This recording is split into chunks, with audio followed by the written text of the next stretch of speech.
اور پھر اگلے دن جو ان کے اوپر پریشر بنا کہ تم لوگوں نے یہ بتایا کیوں نہیں ہمیں, تم لوگوں نے یہ بتایا نہیں کہ ہمارے لوگ کتنے لوگ شہید ہوئے ہیں, اور یہ کیوں بتایا ہے, ابھی کیوں بتایا ہے, ابھی کیوں بتایا یہ سارا, ابھی کیوں بتایا یہ سارا, سمجھ رہے ہیں. تو یہ ایک that's very significant development by the way جو پاکستان کی سیاست میں ہو رہی ہے. یہ بھی سنیں یہ کیا کہہ رہے ہیں. اور ایک مولوی صاحب اگلے دن رات کو ایک کھانے پر میرے ساتھ بیٹھا ہے, مجھے مبارکباد بھی دے رہا ہے جلسے کی, اور اگلے دن رو رہا ہے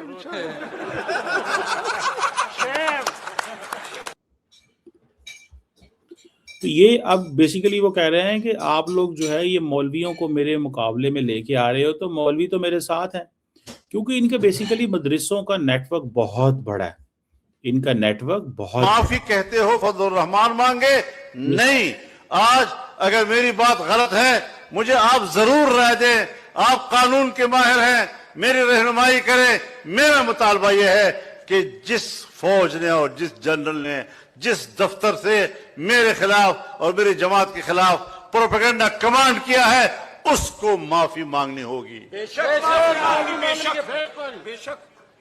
تو اصل میں بیسیکلی اب یہ کارگل کے اوپر آ گئے ہیں کہ جی کارگل میں کیا ہوا. جیسے میں نے بتایا نا, راہل گاندھی سے پوچھتے تھے, راہل گاندھی یا اپوزیشن حکومت مودی سے پوچھتی تھی بتائیں جناب کہ کدھر گئے لوگ, ہمارے لوگوں کو کیا کیا. تو یہ بیسیکلی ساری کی ساری جو پالیٹکس ہے نا, یاد رکھیں یہ پالیٹکس اس طرح ہو رہی ہے, اور کوئی طریقہ کار نہیں ہوتا. یہی طریقہ کار ہوتا ہے, آپ سیاست کرو, آپ یہ کرو, آپ وہ کرو, فلان کرو, ڈمکان کرو. تو مجھے ایسا لگتا ہے کہ یہ ایک کہیں پہ ایک ایسا ماحول ہے جس کو دیکھا جا رہا ہے کہ جتنا زیادہ ہم پاکستان کی آرمی کو انڈر پریشر کریں گے, گلوبل لیول پہ چیزیں پیسے ہی پاکستان کی فیور میں ہیں, تو ڈومیسٹکلی پاکستان کو پریشرائز کیا جائے.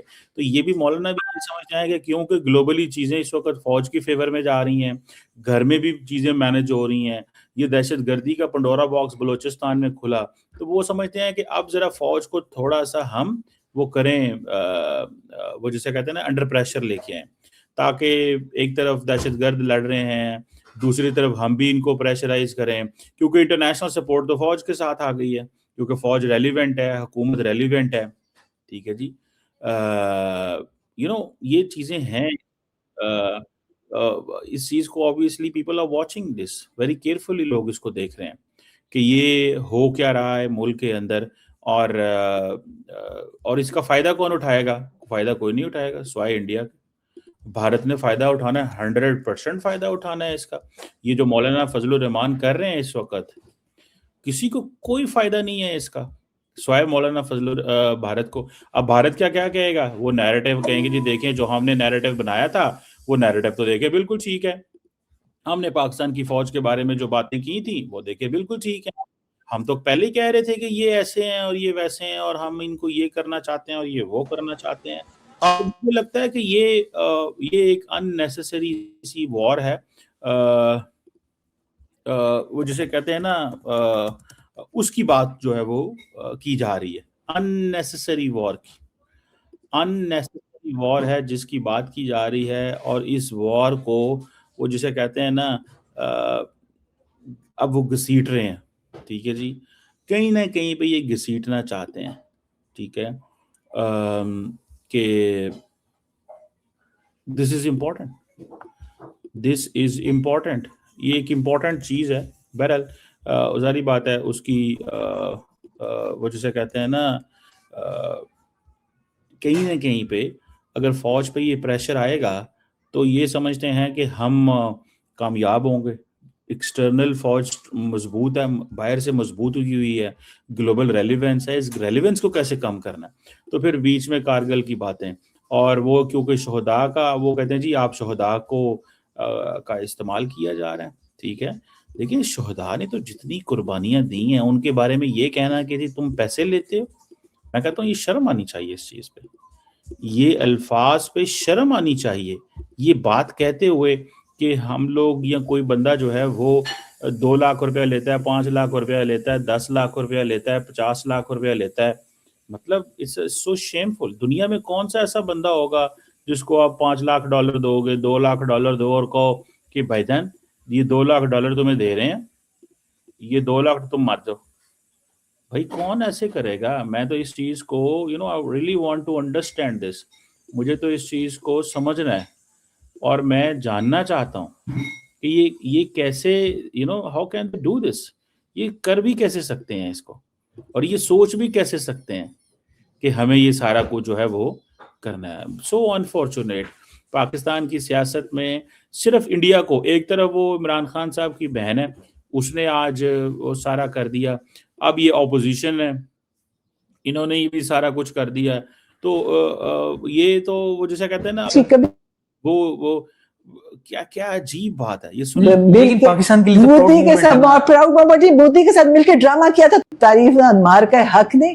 انہوں نے پاکستان کے لیے مودی کے ساتھ پراؤڈ مومنٹ مودی کے ساتھ مل کے ڈرامہ کیا تھا. تمہارے خیال مودی چاہتا ہے ان کو 2 منٹ میں فکس کر دیتا؟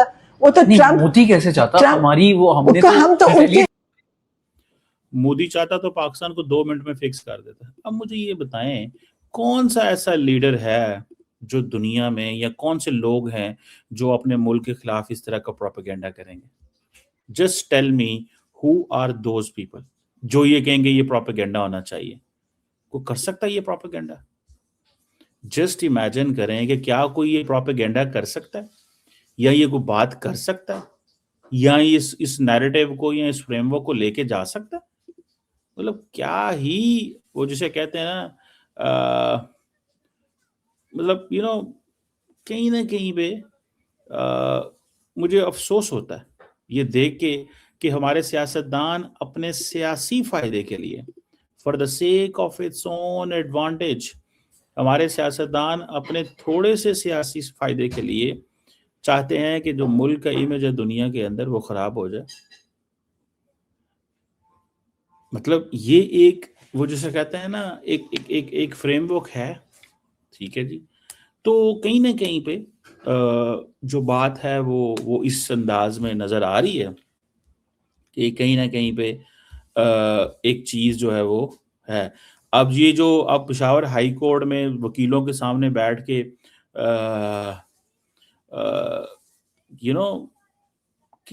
یعنی کہ وکیلوں کے سامنے بیٹھ کے آپ فوج کو برا بھلا کہیں گے, انٹرنیشنلی پیغام دینا چاہتے ہیں, بھارت کو پیغام دینا چاہتے ہیں, ٹھیک ہے جی.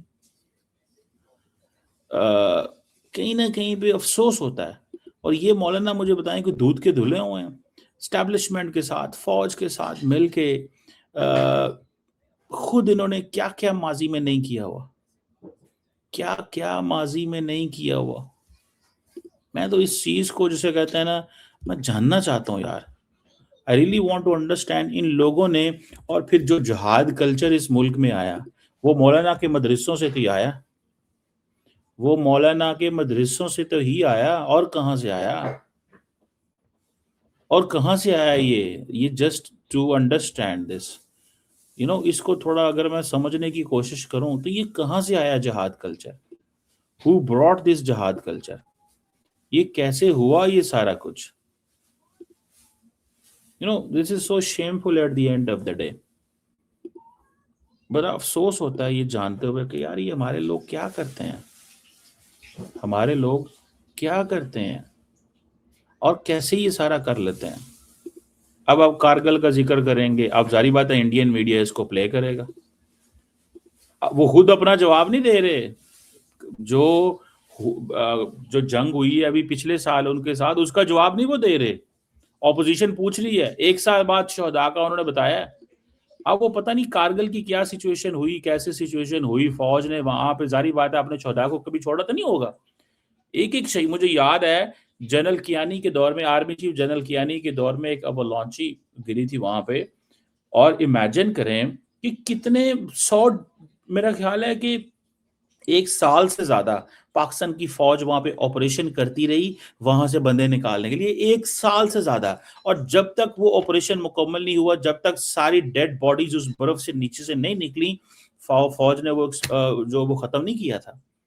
وہ آپریشن ختم نہیں کہ ایک ایک فوجی کو ڈھونڈا تھا. اور یہ دیکھیں یہ کارگل کی تانے دے کے یہ وہ آگے پیچھے نہ وار، نہ ان کو پتا تھیٹر آف وار کیا ہے، نہ پتا وہاں پہ معروضی حالات کیا ہے، نہ پتا کہ اتنی ہائٹ پہ جا کے جنگیں کیسے ہوتی ہیں کیا ہوتی ہے. تو مطلب یہ ویری امبیرسنگ سچویشن ہے مولانا صاحب کی طرف سے.